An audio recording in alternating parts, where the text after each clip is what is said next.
Hi friends, அண்ணா சீரியலை பற்றி தான் நம்ம இந்த வீடியோக்குள்ளே பார்க்க போகிறோம். வாங்க நம்ம வீடியோக்குள்ளே போகலாம்.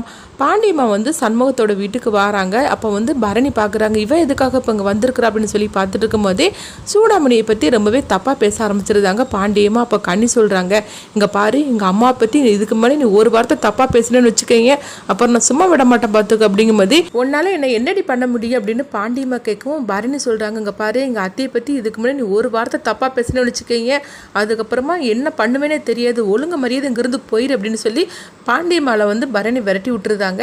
அடுத்து பார்த்தோம்னா சண்முகம் வீட்டுக்கு வரவும் அப்போ கனி இந்த விஷயத்தெல்லாம் சொல்லியிருந்தாங்க. இது கேட்டதுமே சண்முகம் கோவப்படாமல் அமைதியாக இருந்துட்டு இருக்கிறாங்க. அப்போ வைகுண்டம் சொல்கிறாங்க, என்னடா இந்த மாதிரிக்கு அமைதியாக இருந்துட்டு இருக்கிற, உங்கள் அம்மாவை பற்றி அவள் தப்பு தப்பாக பேசிட்டு போயிருக்கிறா, நீ என்னென்னா ஆவேசம் அடைஞ்சு அவளை ஏதாச்சும் பண்ணுவேன்னு பார்த்தாக்கி இப்படி அமைதியாக இருந்துட்டு இருக்கிறீ அப்படிங்கும் போது இப்போ சண்முகம் சொல்கிறாங்க, இல்லைப்பா நான் சொல்கிறத கேளுங்க, இப்போ நம்ம ஆவேசப்படக்கூடாது, எதுவுமே சரி அமைதியாக இருந்து தான் சாதிக்கணும் அப்படிங்கிறாங்க. நீ அமைதியாக இருந்து சாதிக்கிறதுலாம் போகிறோம், உங்கள் அம்மாவை பற்றி ஒருத்தி தப்பாக பேசியிருக்கிறா, இப்போ நீ கேட்க போறியா இல்லை நான் போகட்டும் அப்படின்னு வைகுண்டம் சொல்லவும் அப்போ சண்முகம் சொல்கிறாங்க, கொஞ்சம் இருப்பு அப்படின்னு சொல்லிட்டு பரணி வா என் கூட அப்படின்னு சொல்லி பரணியை நேராக சவுந்தரபாண்டியோட வீட்டுக்கு அழைச்சிட்டு போகிறாங்க. அங்கே போனதுமே பரணி பாண்டியம்மான்னு சொல்லி கத்தவும் பாண்டியம்மா எல்லாருமே வந்துருந்தாங்க. என்னடி வீட்டு வாசலில் நின்று கத்திக்கிட்டு இருக்கிற அப்படின்னு பாண்டியம்மா கேட்கும் போது, இங்கே பாரு, எங்கள் அத்தையை பற்றி இதுக்கு முன்னாடி நீ ஒரு வார்த்தை தப்பாக பேசணும்னு வச்சுக்கோங்க, அதுக்கப்புறமா என்ன நடக்குன்னே தெரியாது, உன்னை உயிரோட வச்சிருக்கிறதே பெரிய விஷயமாக்கு அப்படிங்கும்போது என்ன நீ என்ன பண்ணிட முடியும், உன்னால என்ன எதுவுமே செய்ய முடியாது அப்படின்னு பாண்டியம்மா சொல்லவும் இதை கேட்டுட்டு இசைக்கு கோவத்தோட அவங்க பார்த்தோம்னா பாண்டியம்மா கன்னத்தில் பலர்னு அறைய விடுறாங்க. இதை கொஞ்சமாக எதிர்பார்க்காத எல்லாருமே அதிர்ச்சி அடைகிறாங்க. இப்போ பாய்க்கு தடுக்கிறாங்க. அப்போ பாய்க்க சொல்கிறாங்க, இதுக்கு முன்னாடி இந்த வீட்டில் நீ ஒரு நிமிஷம் கூட இருக்கக்கூடாது அப்படின்னு சொல்லும் போது அப்போ சண்முகம் சொல்கிறாங்க, இவன் இந்த வீட்டில் ஒரு நிமிஷம் கூட இருக்கக்கூடாது, அப்படி இதுக்கு மேலே அவள் இருந்தானா அப்புறமா என்ன நடக்கும்னு தெரியாது அப்படின்னு சொல்லிக்கிட்டு சண்முகம் பரணி அழைச்சிட்டு அவங்க போயிருந்தாங்க. அப்போ பாண்டியம்மா நினைக்கிறாங்க, சண்முகம் இந்த மாதிரிக்கெலாம் கோவப்பட மாட்டானே, அவன் கோவமே வேறையாக இருக்கும், ஆனால் என்ன ரொம்ப அமைதியாக இருந்தவன் பேசிட்டு போகிறான், இதெல்லாம் சரிப்பட்டு வரலையே அப்படின்னு சொல்லும் போது அப்போ ஆளுக்கு பாண்டியம்மாவை வீட்டை விட்டு போக சொல்கிறாங்க.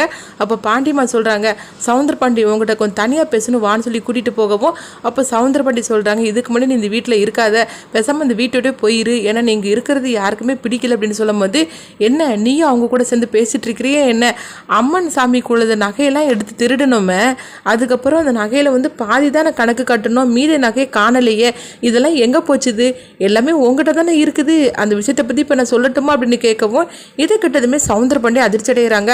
அப்படிலாம் எங்கிட்ட எந்த நகையும் கிடையாது அப்படிங்கும் போது எந்தெந்த நகை உங்ககிட்ட இருக்குன்னு நான் சொல்லட்டுமா அப்படின்னு சொல்லிட்டு பாண்டியம்மா அவங்க மிரட்டுறாங்க. இந்த விஷயத்தை மட்டும் இப்போ நான் சொன்னேன்னு வச்சுக்கீங்க, உன் பையனே உன்னை கைது பண்ணி கூட்டிகிட்டு போயிடுவான், அப்புறமா நீ வாழ்நாள் ஃபுல்லாக ஜெயிலுக்குள்ளே தான் கிடக்கணும் அப்படிங்கவும் இதை கிட்டதுமே சவுந்தரபாண்டி அதிர்ச்சி அடைகிறாங்க. இப்போ நான் என்ன தான் பண்ணணும்னு கேட்கும்போது இந்த வீட்டை விட்டு நான் போகக்கூடாது, இந்த வீட்டில் தான் நான் இருப்பேன் அப்படின்னு சொல்லும் போது சரி வா அப்படின்னு சொல்லி கூட்டிகிட்டு போகிறாங்க. அப்போ பாக்கியம் கேட்குறாங்க, இவளை எதுக்கு இங்கேருந்து பேசிகிட்டு இருக்கிறீங்க, இவளை வீட்டை விட்டே அனுப்புங்க அப்படிங்கும்போது இல்லை எங்கள் அக்கா என் கூட தான் இருப்பா அப்படின்னு சவுந்தரபாண்டி சொல்கிறாங்க. இது கெட்டதுமே முத்துப்பாண்டி அதிர்ச்சடைகிறாங்க, என்னப்பா சொல்லிட்டு இருக்கிறீங்க, அவளை வீட்டை விட்டு வெளியே போக சொல்லுங்க, இல்லைன்னா நான் என்ன நடக்கும்னே தெரியாது அப்படிங்கும்போது என்னடா பண்ணுவேன், அவள் என் கூட தான் இருப்பா, உன்னால் என்ன பண்ண முடியுமோ பண்ணிக்க அப்படின்னு சொல்லவும் அப்போ முத்துப்பாண்டி சந்தேகப்படுறாங்க. அப்பா இது வரைக்கும் இவளை வெளியே போன்னு தான் சொல்லிட்டு இருந்தாரு, ஆனால் அவள் தனியாக கூப்பிட்டுட்டு போய் என்னமோ சொன்னால் அதுக்கப்புறமா தான் அவர் மனசு மாறிட்டாரு, ஆக மொத்தத்தில் ஏதோ ஒரு ரகசியம் இவங்களுக்குள்ளே இருக்குது அப்படின்னு சொல்லிட்டு முத்துப்பாண்டி நினைக்கிறாங்க. அடுத்தவங்க பார்த்தோம்னா சண்முகத்தை தான் காட்டுறாங்க. சண்முகம் அவங்க வீட்டுக்கு வந்ததுமே வைகுண்டம் சொல்கிறாங்க, என்னடா அவளை வெட்டி போட்டுட்டு வந்துட்டே அப்படிங்கும்போது என்னப்பா இந்த மாதிரிலாம் பேசிகிட்டு இருக்கிற அப்படிங்கிறாங்க.